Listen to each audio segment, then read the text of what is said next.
But first, it's a tragic fact that you're more likely to need an ambulance and emergency medical care in South Africa than in most countries around the world.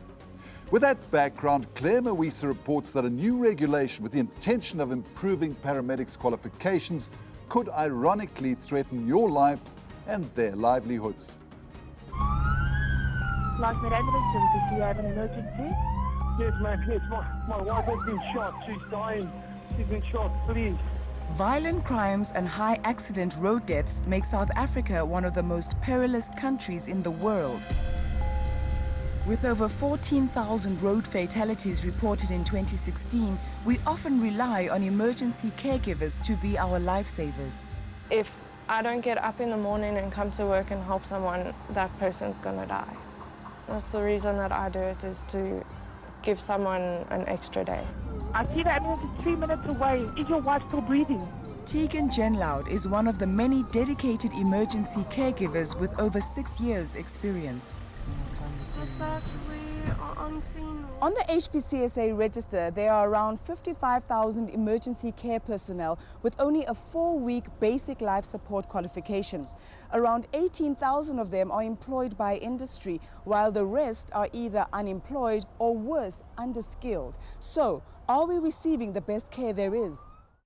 This privately filmed footage by an emergency caregiver was sent to Carte Blanche.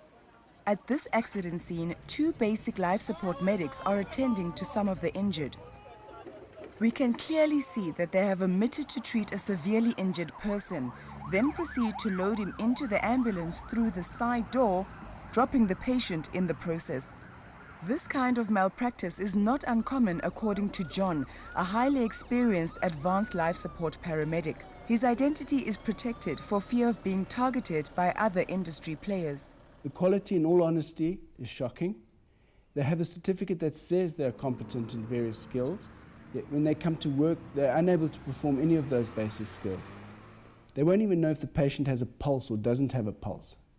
At this accident scene, basic life support crews are clearly violating the medical code of ethics, loading 10 injured patients into one ambulance, then making some of them sit on the front seat without even treating them.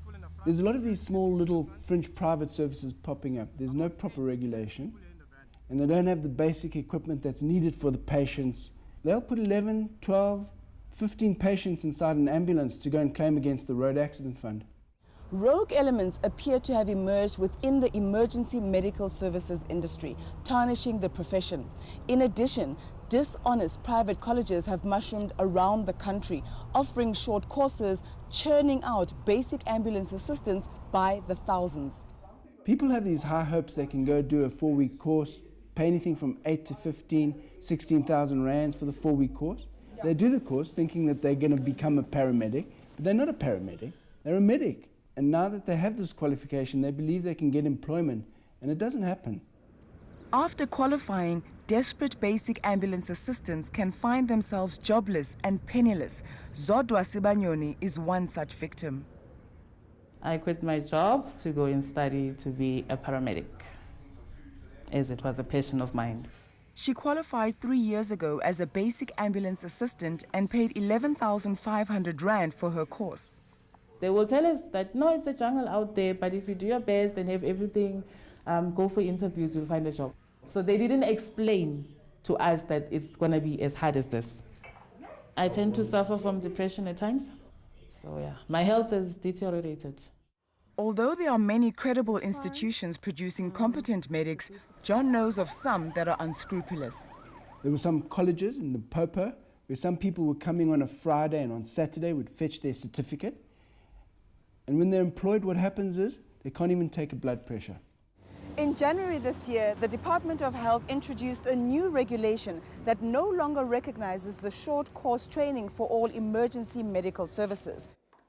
Lesiba Malotana of the HPCSA says the short courses do not help to professionalize the emergency care industry, especially with so many jobless. They're no longer going to produce more, and the rationale is that there is enough. And if they are not able to find employment, is there a need to continue producing? Is that not perpetuating unemployment, even poverty? I've applied since 2015 for the government. They advertise the posts 3 times a year, and all 3 times a year I apply. Of the ones with the same class as me, approximately 75% of us are still unemployed today.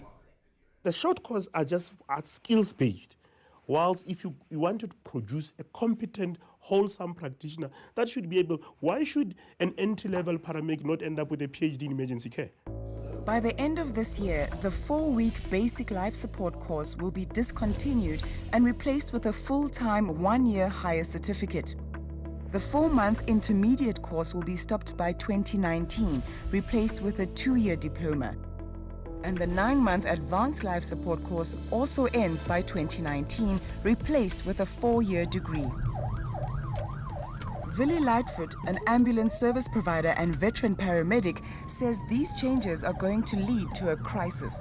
There's not going to be enough personnel that can man the ambulance, especially on advanced life support. Advanced life support practitioners are already in short supply, and they're a scarce skill and easily poached internationally. The one big problem that we see is the ICU transfers. In other words, the guys that really are critical, babies that's choking, people that stop breathing. There's not going to be enough advanced life support qualified paramedics, because it now takes 4 years to get an advanced qualified paramedics on the new system. Tegan is an intermediate life support medic and has first-hand experience on how a shortage of advanced life support paramedics plays out in an emergency situation. We'll dispatch an ambulance out first, and then the ambulance will assess the situation, and if we need further equipment or anything that's in the advanced scope of practice, we'll phone for that vehicle to come out and assist us. The likelihood of getting a paramedic on one of the ambulances is minimal. If there are 70 life support paramedics in Gauteng and you're sending 50 of them on a 4-year course, where are you going to get the other 50 to replace them? At present, there are only 4 universities offering the 4-year degree and a 5th one coming on board soon. They will produce about 60 to 100 B.Tech graduates per year who will eventually replace the current advanced life support paramedics. But that won't be enough to feed into the system, says Christian Visser from the Emergency Care Training Association. Nobody's fighting against upgrading the short courses.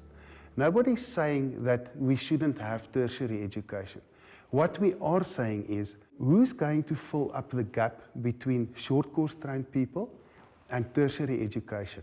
If you look at the staff turnover in the ambulance industry, is much higher than that amount that the universities are able to produce. It also means that current medics who want to advance their short course qualification will have to go into full-time study. Tegan has already spent 94,000 Rand on her courses and is still paying back the debt.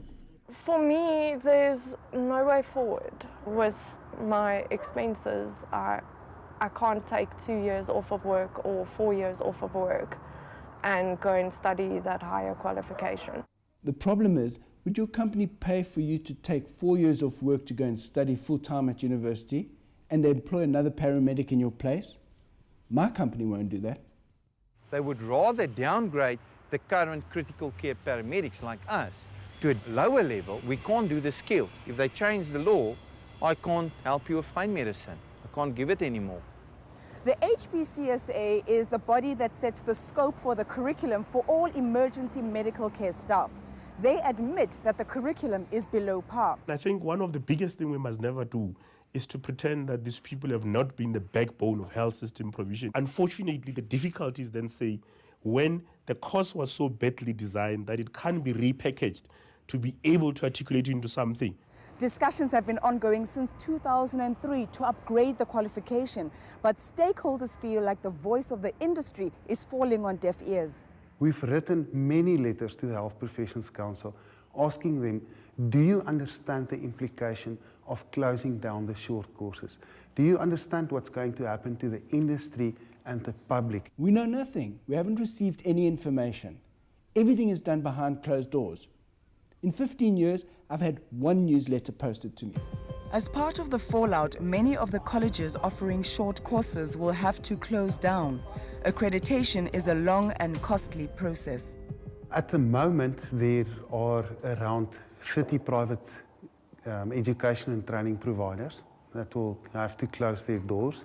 So we're looking at 2,000 job losses. I personally am all for them stopping the basic ambulance courses. It's a quick money-making scheme, and there's been no proper regulation. I regret doing the course, and yes, I do regret being a paramedic, because it feels like my passion is being slowly just being ripped out of me. So I regret it fully, wholeheartedly. Waste of my time. I will not trivialize and downplay the anxieties, the concern, and in the people's fears, because it's the unknown ground, it's the unknown territory we're entering. For those already in the system, they're hoping that there can be an inclusive solution for everyone. It's as if the educational system say we never existed. They haven't even indicated to us that there'll be a way for us to bridge across. We have the hours on the road. If we could bridge across into the degrees, that would be affordable for a lot of us to actually go and be able to do it.